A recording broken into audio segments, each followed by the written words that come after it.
আমেরিকার সাম্রাজ্যবাদী দম্ভকে মাটির সাথে মিশিয়ে দিয়েছে ইরান। পারস্য উপসাগরে এখন শুধুই এক বীরের গর্জন, Islamic revolutionary guard corps IRGC।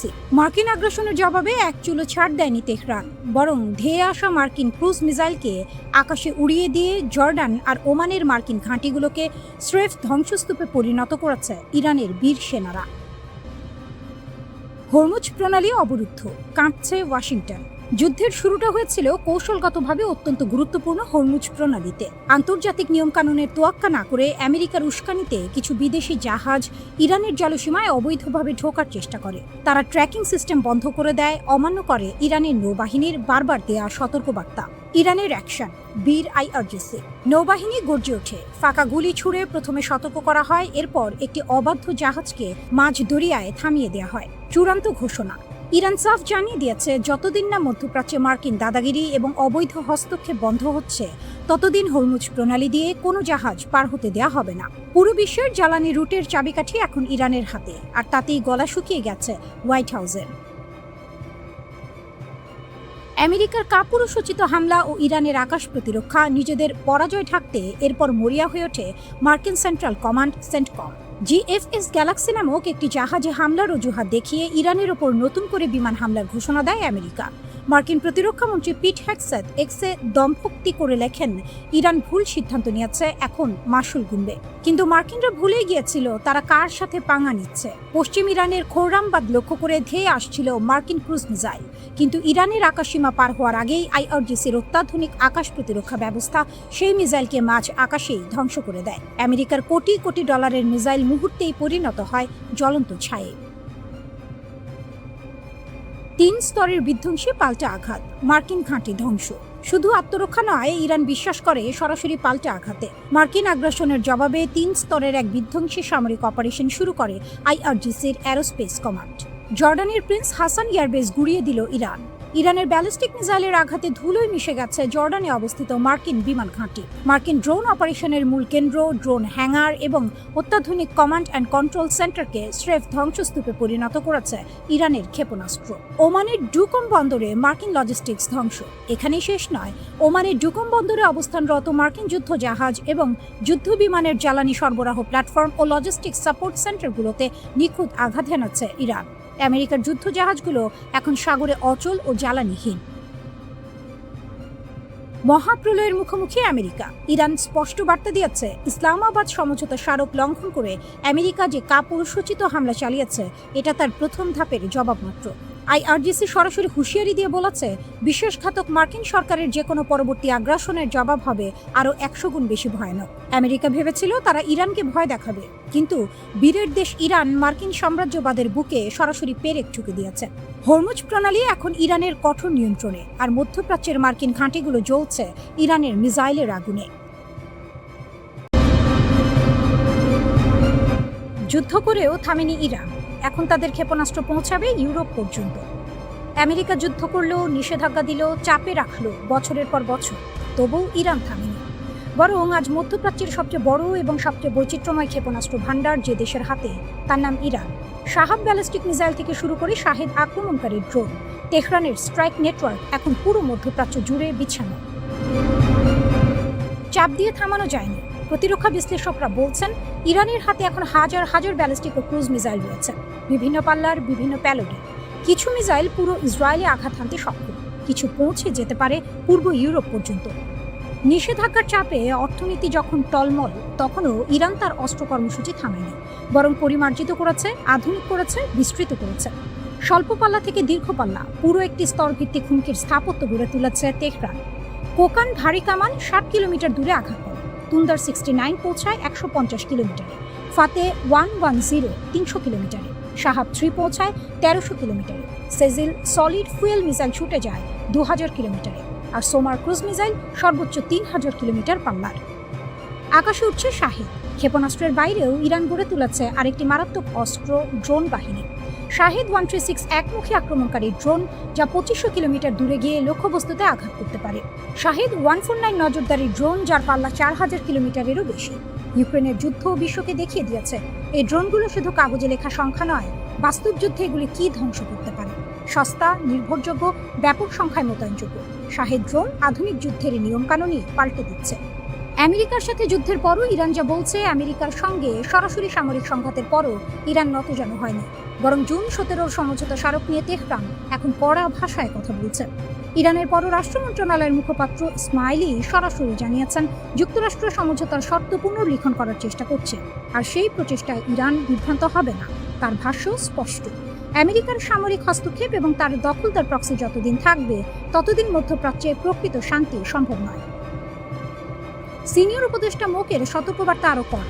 কাগজে থেকে যাওয়া চুক্তির গুরুতর পরিণতি হতে পারে। তিনি পারস্য উপসাগরের জ্বালানি সরবরাহকারী রুটের ভবিষ্যৎকে সরাসরি এই সমঝোতার বাস্তবায়নের সঙ্গে যুক্ত করে দিয়েছেন। হরমুজ প্রণালী, যেখান দিয়ে বিশ্বের প্রায় 20% তেল যায়, সেই পথ দিয়ে ইরান এখন দর কষাকষির টেবিলে বসে আছে সমান আত্মবিশ্বাসে। বাহরাইনে দাঁড়িয়ে মার্কিন পররাষ্ট্রমন্ত্রী মার্কো রুবিও বললেন, আমেরিকা চুক্তি চায়, তবে যে কোনো মূল্যে নয়। চুক্তি হতে হবে ভালো, বাস্তব, যাচাইযোগ্য। কিন্তু এই কথাগুলোর মধ্যেই লুকিয়ে আছে স্বীকারোক্তি। যে দেশকে নিষেধাজ্ঞা দিয়ে যুদ্ধ করে চাপে রেখে শেষ করে দেওয়ার কথা ছিল, সেই দেশের সাথে এখন আলোচনার টেবিলে বসতে হচ্ছে। ওমান মধ্যস্থতা করছে, পাকিস্তান ও কাতার সহায়তা দিচ্ছে, হরমুজ প্রণালীতে অস্থায়ী সমুদ্রপথ চালু করা হচ্ছে। এটা ইরানের পরাজয়ের চিত্র নয়, এটি ইরানের টিকে থাকার প্রমাণ। দশকের পর দশক ধরে বলা হয়েছে ইরানকে থামানো যাবে, নিষেধাজ্ঞা দিয়ে, কূটনৈতিক চাপে, সামরিক আঘাতে, কিন্তু ইরান থামেনি। বরং আজ তাদের ক্ষেপণাস্ত্র পূর্ব ইউরোপ পর্যন্ত পৌঁছায়, তাদের ড্রোন আধুনিক যুদ্ধের সংজ্ঞা বদলে দিচ্ছে, তাদের কূটনীতিকরা ওয়াশিংটনের সাথে সমানে সমানে কথা বলছেন।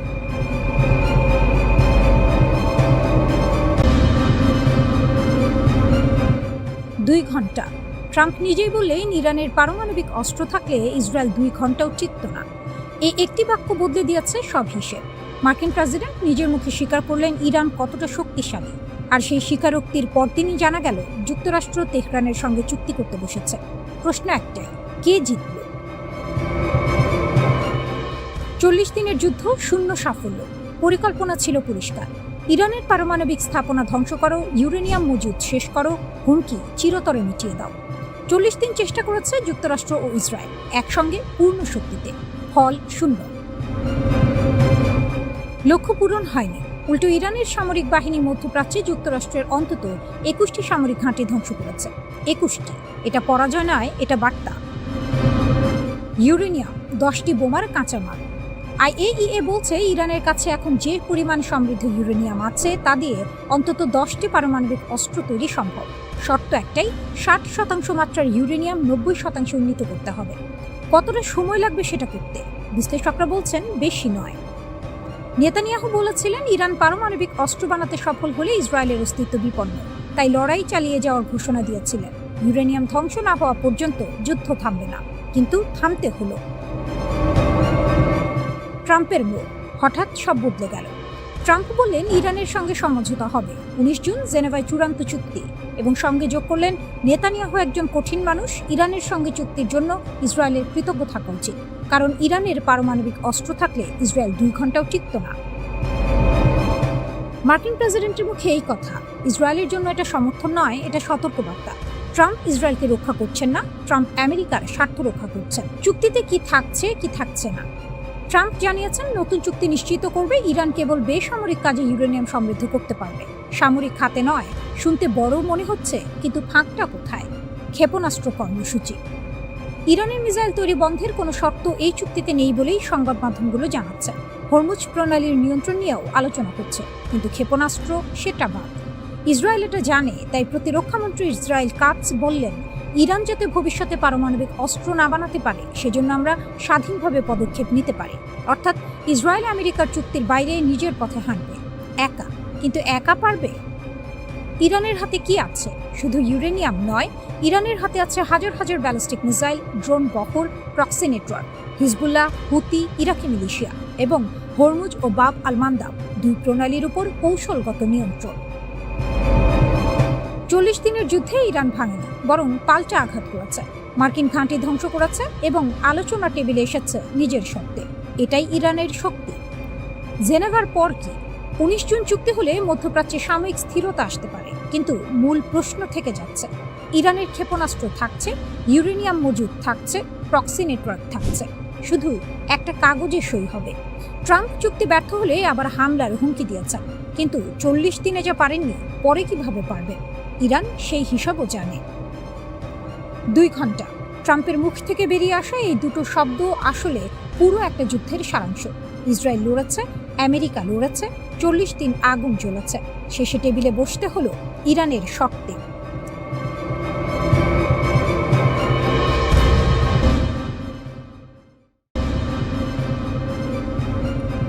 ফেব্রুয়ারি 2026, নিউ ইয়র্কে ইসরায়েলের শীর্ষ ইহুদি সংগঠনগুলোর বার্ষিক সম্মেলন। মঞ্চে উঠলেন ইসরায়েলের সাবেক প্রধানমন্ত্রী নাফতালি বেনেট। বক্তৃতা দিতে দিতে হঠাৎ বললেন 4টি শব্দ, তুর্কি ইজ দ্য নিউ ইরান। হলঘরে করতালি, কিন্তু আঙ্কারায় সেই 4টি শব্দ পৌঁছালো বজ্রপাতের মতো।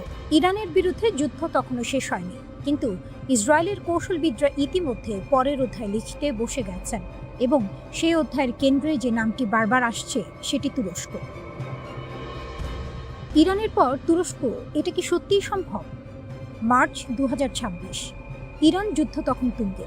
ওয়াল স্ট্রিট জার্নালে আমেরিকান সাংবাদিক ব্র্যাডলি মার্টিন লিখলেন একটি নিবন্ধ শিরোনাম, তুরস্ককে ঠেকানো এখন জরুরি। তিনি যুক্তরাষ্ট্র ও ইসরায়েলকে সরাসরি আহ্বান জানালেন তুরস্ককে ঘিরে ধরতে। একই সময়ে আমেরিকান এন্টারপ্রাইজ ইনস্টিটিউটের সিনিয়র ফেলো এবং সাবেক পেন্টাগন কর্মকর্তা মাইকেল রুবিন সরাসরি তুর্কি ভাষায় টুইট করলেন, 2036 সালে আঙ্কারা কি 2026 সালের তেহরানের মতো হবে? তারপর একটা নিবন্ধ লিখলেন, F-16 ধ্বংস করো, ইসরায়েল তুরস্কে প্রি-এম্পটিভ স্ট্রাইক চালাতে পারে।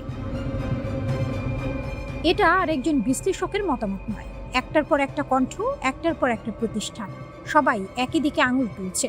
তুরস্ক কেন হঠাৎ এত বড় হুমকি? ভূ রাজনৈতিক বিশ্লেষক মাহমুদ আল্লুস এই প্রশ্নের উত্তরে 3টি কারণ চিহ্নিত করেছেন। 2011 সালের পর মধ্যপ্রাচ্যে ক্ষমতার পুনর্বিন্যাস হয়েছে।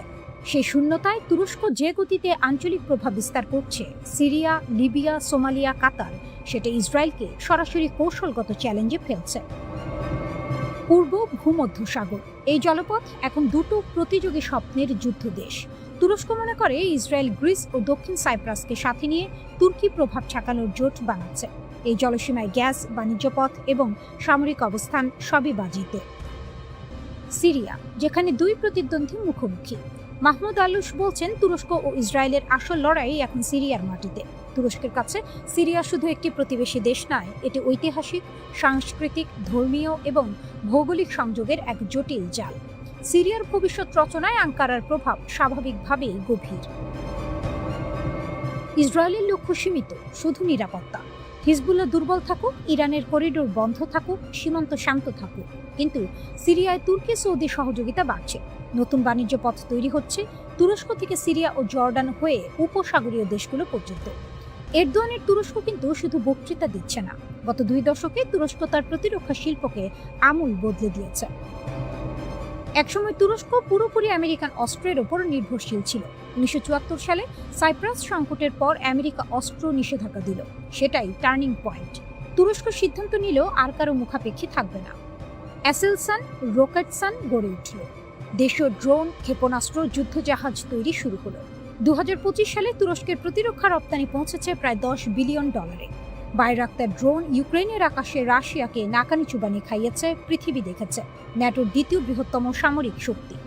বসফরাস ও দার্দা নেলিসের নিয়ন্ত্রক, পৃথিবীর সবচেয়ে কৌশলগত ভৌগোলিক অবস্থানে বসে থাকা একটি দেশ। তাহলে কি যুদ্ধ হবে? মাহমুদ আল্লুস স্পষ্ট বলছেন, সরাসরি সামরিক সংঘাত এখনই সম্ভাবনা নেই। তুরস্কের বিরুদ্ধে যুদ্ধ মানে ন্যাটোর বিরুদ্ধে যুদ্ধ। সেটার পরিণতি ইরান যুদ্ধের চেয়ে অনেক বেশি বিধ্বংসী।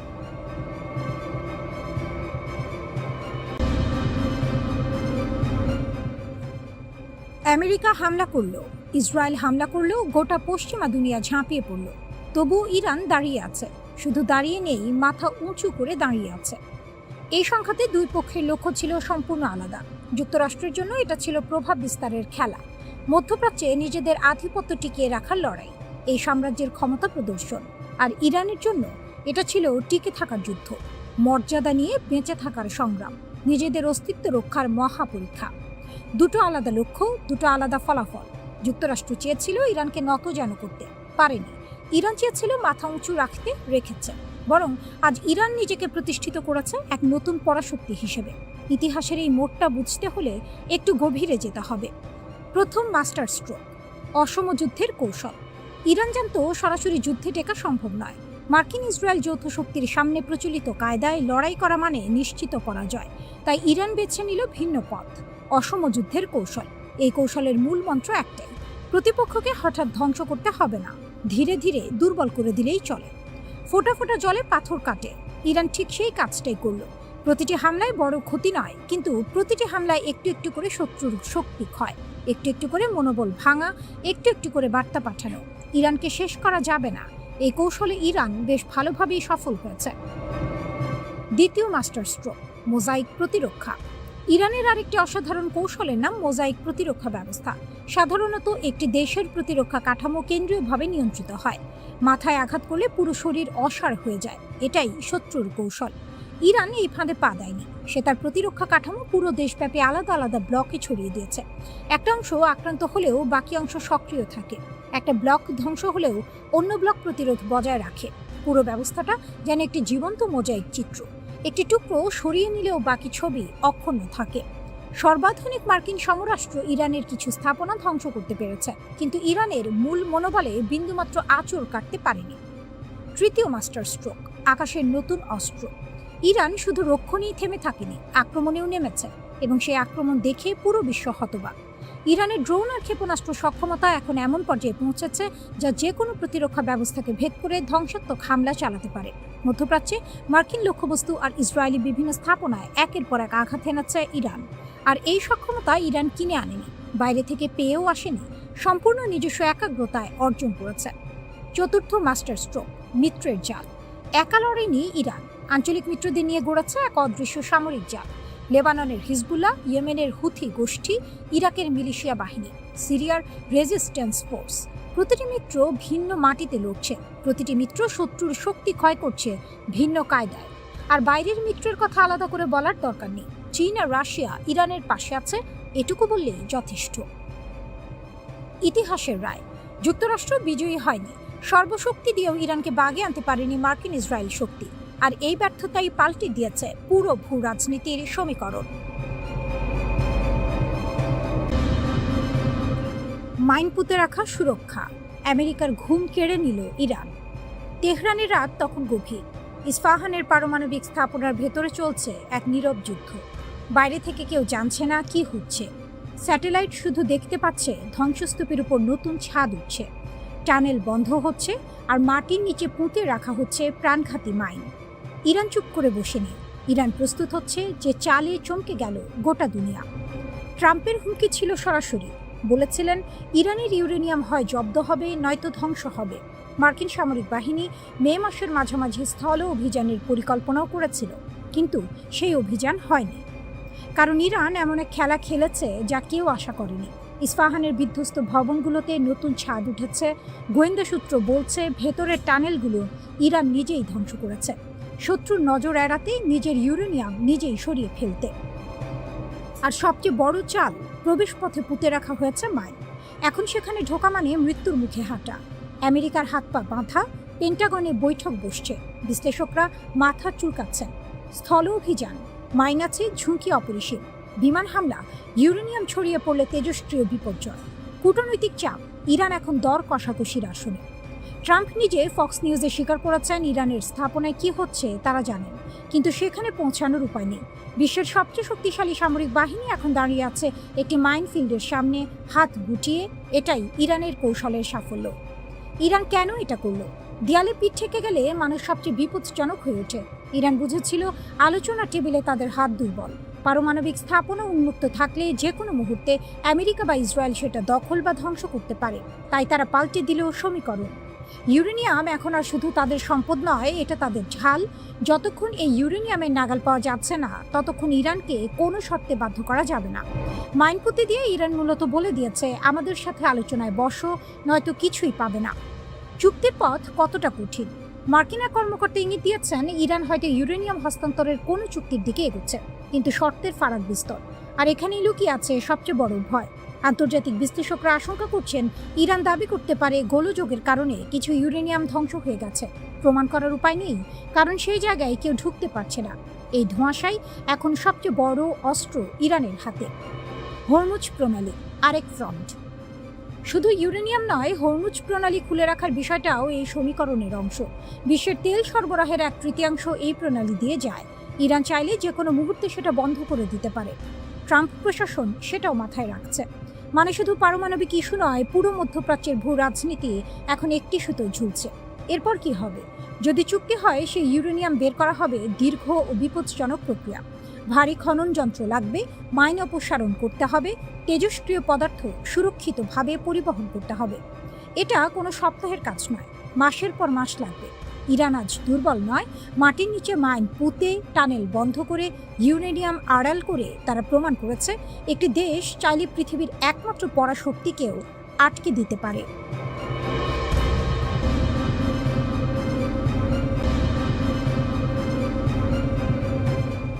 লিতানি নদীতে পড়ল ইসরায়েলি অহংকার। হিজবুল্লাহ ডাবল ট্যাপ ড্রোন হামলায় কাঁপছে তেল আবিব। দক্ষিণ লেবাননের লিতানি নদী এখন আর কোনো সাধারণ জলধারা নয়, ইসরায়েলি ডিফেন্স ফোর্সের জন্য এক মৃত্যু ফাঁদ। হিজবুল্লাহর একের পর এক নিখুঁত ও প্রাণঘাতী হামলায় চূর্ণ বিচূর্ণ তেল আবিবের দম্ভ। মাঠ পর্যায়ে লড়ছে হিজবুল্লাহ, কিন্তু এই রণকৌশলের আসল মাস্টারমাইন্ড কে? আসল নায়ক কিন্তু পর্দার আড়ালে থাকা পারস্যের সিংহ ইরান। তেহরানের দেওয়া অত্যাধুনিক ড্রোন আর নিখুঁত যুদ্ধ কৌশলের সামনে লেবাননের মাটিতে কচু কাটা হচ্ছে নেতানিয়াহুর এলিট ফোর্সের সেনারা। রুটিন মুভমেন্ট ভেবে এগিয়ে যাচ্ছিল ইসরায়েলি কমান্ড টিম দক্ষিণ লেবাননের লিতানি নদীর কাছাকাছি এলাকা। ঘড়িতে তখন বিকেল ঠিক 5টা। 36তম ডিভিশনের ডেপুটি কমান্ডার স্বয়ং লিড করছিলেন এই ফরওয়ার্ড টিমকে। সাথে ছিল এক ঝাঁক উচ্চপদস্থ সেনা কর্মকর্তা। কিন্তু তারা জানতো না, হিজবুল্লাহর যোদ্ধারা আগে থেকেই পেতে রেখেছে এক ভয়ঙ্কর মরণ ফাঁদ। হঠাৎ এক বিকট বিস্ফোরণ, কেঁপে উঠল পুরো উপত্যকা। ঘটনাস্থলে খতম ইসরায়েলি 36তম ডিভিশন হেডকোয়ার্টারের combat soldier master sergeant Alexander ফিলেন। বয়স মাত্র 29, বাড়ি হাইফায়। শুধু একজন নিহত হওয়ায় শেষ নয়, বিস্ফোরণের তীব্রতায় গুরুতর জখম হলেন 36তম ডিভিশনের ডেপুটি কমান্ডার কর্নেল পদমর্যাদার এক শীর্ষ কর্মকর্তা।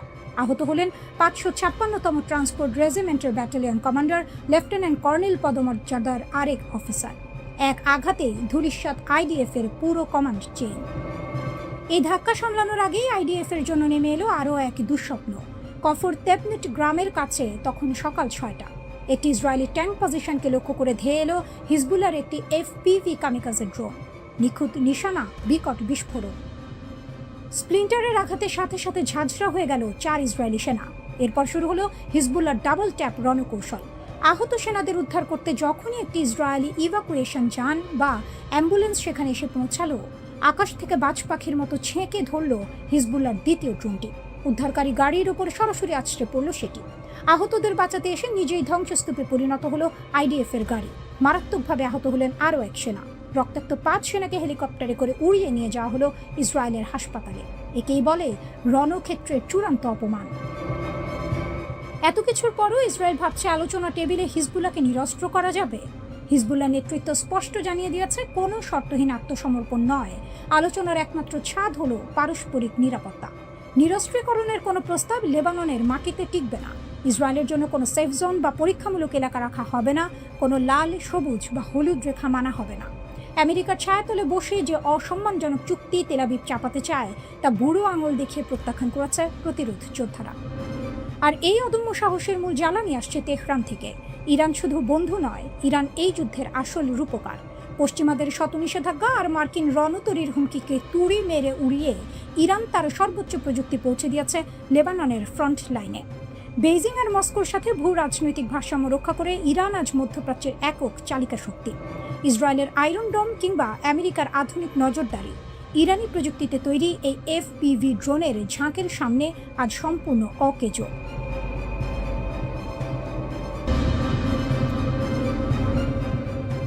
ট্রিগারে আঙুল, ইরানের সেই অস্ত্র যা এখনো দেখায়নি তেহরান।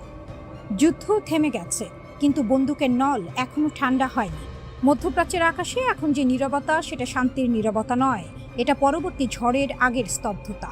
ইরান আর ইসরায়েলের মধ্যে সাময়িক যুদ্ধবিরতি চলছে বটে, কিন্তু তেহরানের সামরিক বাহিনী তাদের অস্ত্রের ট্রিগারে আঙুল রেখেই অপেক্ষা করছে, এবং সেই অপেক্ষায় তারা দুর্বল নয়, বরং এমন কিছু শক্তি জমিয়ে রেখেছে যা এখন পর্যন্ত কেউ দেখেনি। প্রশ্ন হলো, সেই শক্তি ঠিক কতটা ভয়াবহ? সাম্প্রতিক যুদ্ধে ইরান একটি বার্তা পাঠিয়ে দিয়েছে, নিখুঁতভাবে মিসাইলের ডগায়। ইহুদিবাদী ইসরায়েলের দিকে ধেয়ে যাওয়া শক্তিশালী ব্যালিস্টিক মিসাইল আর আত্মঘাতী ড্রোনের ঝাঁক দেখিয়ে দিয়েছে যে ইরানের সামরিক বাহিনী শুধু হুমকি দেয় না, হামলাও করে, সেটাও মধ্যপ্রাচ্যের বাইরে পর্যন্ত। ভারত মহাসাগরে ব্রিটিশ আমেরিকান সামরিক ঘাঁটিতে নির্ভুল ক্ষেপণাস্ত্র হামলা চালিয়ে তেহরান প্রমাণ করেছে দূরত্ব এখন আর কোনো ঢাল নয়। ইরান চাইলে হাজার হাজার কিলোমিটার দূরে গিয়েও প্রতিপক্ষের বুকে আঘাত করতে পারে। কিন্তু এটা যদি হয় শুধু তাদের দেখানো শক্তি, তাহলে না দেখানো শক্তিটা কেমন?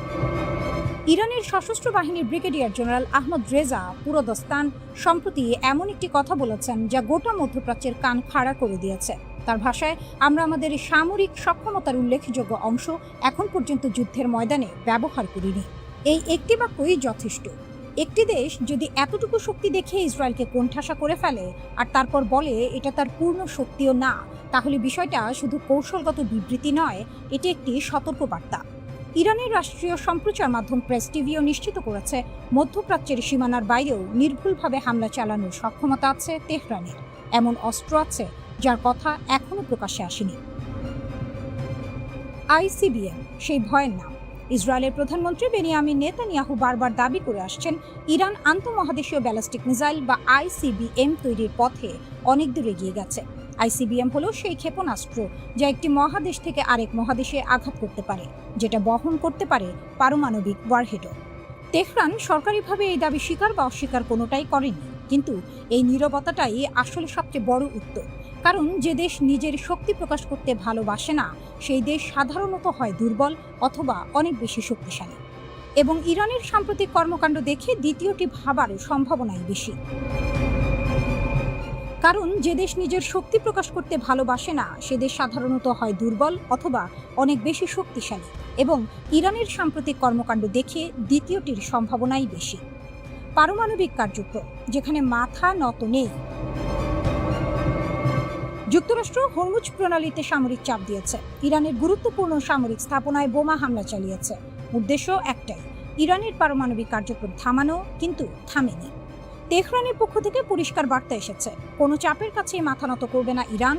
পারমাণবিক কার্যক্রম চলবে, ক্ষেপণাস্ত্র কর্মসূচি চলবে, আর যুক্তরাষ্ট্রের অযৌক্তিক দাবি মানার প্রশ্নই আসে না। এটা শুধু কথার যুদ্ধ নয়, ইরান প্রতিটি চাপের জবাব দিয়েছে পাল্টা শক্তি প্রদর্শন করে।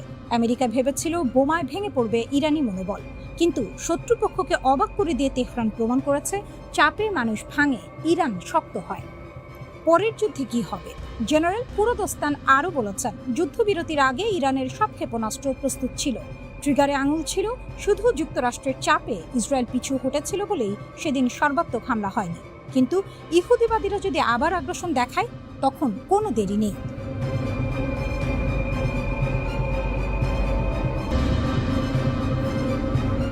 যুদ্ধ হেরেও জিতল ইরান, আমেরিকার সবচেয়ে বড় কূটনৈতিক বিপর্যয়। 3 মাস, হাজারো বোমা, বিপুল অস্ত্র ভাণ্ডার, তবু আমেরিকা টেবিলে ফিরে এলো। ইরানের সঙ্গে সমঝোতায় বসতে বাধ্য হলেন ডোনাল্ড ট্রাম্প। যে ইরানকে গুড়িয়ে দেওয়ার স্বপ্ন দেখেছিল ওয়াশিংটন, সেই ইরানই আজ টিকে আছে। শুধু টিকে নয়, মাথা উঁচু করে দাঁড়িয়ে। এটাই সবচেয়ে বড় গল্প। কেউ ভাবেনি ইরান পারবে। 28 ফেব্রুয়ারি যুদ্ধ শুরু হলো। ওয়াশিংটন ও তেল আবিবের হিসাব ছিল পরিষ্কার, দ্রুত সামরিক অভিযান, ইরানের ক্ষমতা কাঠামো ভেঙে পড়বে, শাসন ব্যবস্থায় আসবে বড় পরিবর্তন। যুদ্ধ শেষ হবে দ্রুত, কিন্তু ইরান সেই হিসাব উল্টে দিল। আঘাত এলো, পাল্টা আঘাত গেল। আরব প্রতিবেশী মার্কিন ঘাঁটি ইসরায়েল, ইরান কাউকে ছাড়েনি। হরমুজ প্রণালী বন্ধের হুমকি দিল, বিশ্ব অর্থনীতি কেঁপে উঠল। আমেরিকার প্রতিরক্ষা কর্মকর্তারা বারবার দাবি করলেন ইরানের সামরিক সক্ষমতা ধ্বংস হয়ে গেছে। পরে সেই দাবি অতিরঞ্জিত বলেই প্রমাণিত হলো। ইরান ভাঙেনি, খামেনি গেলেন, ব্যবস্থা গেল না। সবচেয়ে বড় দাবা চাল ছিল এটি। সর্বোচ্চ নেতা আয়াতুল্লাহ আলী খামেনি নিহত হলেন, তার ঘনিষ্ঠ সহযোগীরাও। ওয়াশিংটন ভেবেছিল এরপর ইরানের ক্ষমতা কাঠামো টলে যাবে, বিশৃঙ্খলা নামবে, শাসন ভেঙে পড়বে। কিন্তু তেহরান প্রমাণ করল মাথা কাটলে শরীর মরে না। দ্রুত পুনর্গঠিত হল নেতৃত্ব। মোস্তফা খামেনি সর্বোচ্চ নেতার ছেলে এবং আইআরজিসির শক্তিশালী কমান্ডারদের হাতে ক্ষমতা এলো। বিবিসির বিশ্লেষণ বলছে, নতুন নেতৃত্ব আদর্শগতভাবে আগের মতোই দৃঢ়, ঝুঁকি নেয় আরও আগ্রাসী। শিরোচ্ছেদ করলেও ইরান ঘুরে দাঁড়ালো। হরমুজ বিশ্বের গলা চেপে ধরার অস্ত্র। এই একটি চাল দিয়ে ইরান পুরো বিশ্বকে জিম্মি করে রাখল। হরমুজ প্রণালী, পৃথিবীর প্রায় 20% তেল ও প্রাকৃতিক গ্যাস এই পথে যায়। পেট্রোকেমিক্যাল, সার, প্রযুক্তিপণ্য সবকিছু। ইরান এই পথ বন্ধ রাখলেও বিশ্ববাজারে তেলের দাম উথাল পাথাল হলো। আফ্রিকার দরিদ্র দেশগুলোতে সার সংকটের ঝুঁকি তৈরি হলো। খাদ্য সংকটের ছায়া পড়ল। একটা সামরিক শক্তি না হোক, কৌশলগত শক্তি দিয়ে ইরান পুরো বিশ্বকে চাপে রাখল। আমেরিকার মুখ পুরল কোথায় কোথায়। বিবিসির বিশ্লেষক জেরেমি বোয়েন যা বললেন সেটা করা। এই যুদ্ধ আমেরিকার প্রতিপক্ষদের নিরুৎসাহিত করার ক্ষমতা দুর্বল করেছে। উপসাগরীয় তেল সমৃদ্ধ আরব রাজতন্ত্রগুলো, যারা মার্কিন ছাতার নিচে নিরাপদ ছিল, তারা এখন বিকল্প জোট খুঁজছে, ইরানের সঙ্গে সহাবস্থানের পথ খুঁজছে। চীন পুরো সময়টা চুপ করে দেখল। আমেরিকার সামরিক সক্ষমতার বাস্তব সীমা কোথায় সেটা বুঝে নিল। সমঝোতা, কিন্তু ইরানের শর্তে চুক্তি হলো 2 পৃষ্ঠা, 14টি ধারা। হরমুজ খুলবে, মার্কিন নৌ অবরোধ উঠবে, যুদ্ধবিরতি সম্প্রসারিত হবে। কিন্তু কঠিন প্রশ্নগুলো এখন উত্তরহীন। ইরানের পারমাণবিক কর্মসূচির ভবিষ্যৎ কি? নিষেধাজ্ঞার বিনিময়ে তেহরান কতটা ছাড় দেবে? ইসরায়েল সবচেয়ে বড় হারের গল্প। এই পুরো যুদ্ধে সবচেয়ে বড় ধাক্কা খেয়েছে ইসরায়েল। নেতানিয়াহু বলেছিলেন, সারা জীবন অপেক্ষা করেছেন ইরানের শাসন ব্যবস্থা ভাঙার জন্য। সেই সুযোগ এলো, কিন্তু কাজ হলো না। উল্টো এখন সমঝোতার আলোচনায় ইসরায়েলের আসনই নেই। চুক্তি থেকে বাদ পড়েছে তেল আবিব। দেশের ভেতরে নেতানিয়াহু এখন সমালোচনার ঝড়ে। বিরোধীরা বলছেন, এই নীতি ইসরায়েলকে আরও বিপদে ফেলেছে। দক্ষিণ লেবাননে ইসরায়েলি বাহিনী এখনও আটকে। হাজারো স্থাপনা ধ্বংস করেছে, কিন্তু বের হওয়ার পথ অনিশ্চিত।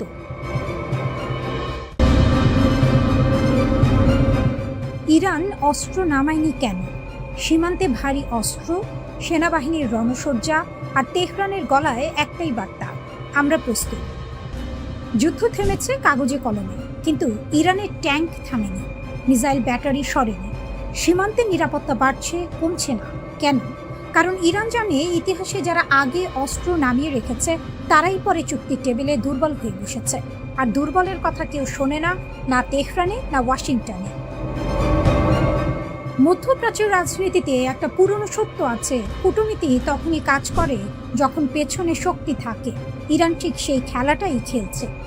যুদ্ধবিরতি চলছে, যুক্তরাষ্ট্রের সঙ্গে আলোচনা চলছে, কিন্তু একই সময়ে ইরানের সেনাবাহিনী ঘোষণা দিয়েছে, যে কোনো মুহূর্তে পরিস্থিতি বদলে গেলে তারা সর্বশক্তি নিয়ে মাঠে নামবে। চুক্তি লঙ্ঘন হলে, যুদ্ধবিরতি ভাঙলে জবাব আসবে, তাৎক্ষণিক, কঠোর, কোনো দ্বিধা ছাড়াই। ইরানের 3 স্তম্ভ। ইরানের সেনাবাহিনীর সাম্প্রতিক বিবৃতিটা মনোযোগ দিয়ে পড়লে 3টি জিনিস স্পষ্ট হয়ে ওঠে। এই 3টি বিষয় আসলে ইরানের পুরো কৌশলের মেরুদণ্ড। প্রথমত, আত্মবিশ্বাস। বিবৃতিতে বলা হয়েছে, ইরানি জনগণের সাহসী প্রতিরোধ, সেনাবাহিনীর আত্মত্যাগ এবং সরকারের সমন্বিত প্রচেষ্টার কারণেই শত্রুপক্ষ শেষ পর্যন্ত ইরানের শক্তি স্বীকার করতে বাধ্য হয়েছে। এটা শুধু বিবৃতি নয়, এটা একটি জাতির মনোবলের ঘোষণা। বাইরের চাপে আমরা ভাঙিনি, বরং শত্রুই পিছু হটেছে। এই বার্তাটা তেহরান দেশের ভেতরে এবং বাইরে 2 জায়গাতেই দিতে চাইছে। দ্বিতীয়ত, সীমারেখা। ইরান পরিষ্কার করে দিয়েছে, স্বাধীনতা, সার্বভৌমত্ব এবং জাতীয় মর্যাদার প্রশ্নে কোনো আপোষ নেই। এই 3টি বিষয় ইরানের কাছে শুধু রাজনৈতিক ধারণা নয়, এগুলো অস্তিত্বের প্রশ্ন। 1979 সালের বিপ্লবের পর থেকে এই দর্শনই ইরানের পররাষ্ট্রনীতির মূল ভিত্তি। বিদেশি হস্তক্ষেপের বিরুদ্ধে প্রতিরোধ, এটা ইরানের জাতীয় পরিচয়ের অংশ হয়ে গেছে। তৃতীয়ত, সংস্কৃতি। বিবৃতিতে বলা হয়েছে, ইরানি জাতির মধ্যে ন্যায় বিচার, মর্যাদা ও প্রতিরোধের সংস্কৃতি তাদের সবচেয়ে বড় শক্তি। এই কথাটা খুব সহজ শোনালেও এর ভেতরে গভীর একটি বাস্তবতা আছে। অস্ত্র শেষ হতে পারে, গোলাবারুদ ফুরাতে পারে, অর্থনীতি চাপে পড়তে পারে, কিন্তু একটি জাতির সাংস্কৃতিক মনোবল ভাঙা অনেক কঠিন। ইরান সেই মনোবলকেই তার সবচেয়ে বড় অস্ত্র হিসেবে ব্যবহার করে আসছে দশকের পর দশক ধরে। ইরান ও যুক্তরাষ্ট্র এখন আলোচনার টেবিলে। লক্ষ্য আনুষ্ঠানিক চুক্তি, যুদ্ধ স্থায়ীভাবে বন্ধ করা। কিন্তু ইরানের স্মৃতি দীর্ঘ এবং সেই স্মৃতি তিক্ত। 2015 সালে বহু কষ্টে পারমাণবিক চুক্তি হয়েছিল, যাকে বলা হয় JCPOA। ইরান তার পারমাণবিক কার্যক্রম সীমিত করেছিল, বিনিময়ে নিষেধাজ্ঞা শিথিল হওয়ার কথা ছিল। কিন্তু 2018 সালে ডোনাল্ড ট্রাম্পের প্রশাসন একতরফাভাবে সেই চুক্তি থেকে বেরিয়ে গেল। শুধু বেরিয়ে গেল না, নতুন করে কঠোর নিষেধাজ্ঞা চাপানো হলো ইরানের ওপর। সর্বোচ্চ চাপ নীতির নামে ইরানের অর্থনীতিকে কোণঠাসা করার চেষ্টা হলো। সেই অভিজ্ঞতার পর ইরান কি চোখ বন্ধ করে বিশ্বাস করবে? না, এটাই স্বাভাবিক। কোনো দেশে একবার প্রতারিত হওয়ার পর দ্বিতীয়বার নিরাপত্তার গ্যারান্টি ছাড়া এগোয় না। তাই কূটনীতি চলুক, কিন্তু সেনাবাহিনী প্রস্তুত থাকুক। কলম চলুক, কিন্তু কামান ঢাকা থাকুক না। এটাই তেহরানের নীতি, এটাই তেহরানের বেঁচে থাকার কৌশল। এটাই স্বাভাবিক। কোনো দেশে একবার প্রতারিত হওয়ার পর দ্বিতীয়বার নিরাপত্তার গ্যারান্টি ছাড়া এগোয় না। তাই কূটনীতি চলুক, কিন্তু সেনাবাহিনী প্রস্তুত থাকুক। কলম চলুক, কিন্তু কামান ঢাকা না থাকুক। এটাই তেহরানের নীতি, এটাই তেহরানের বেঁচে থাকার কৌশল।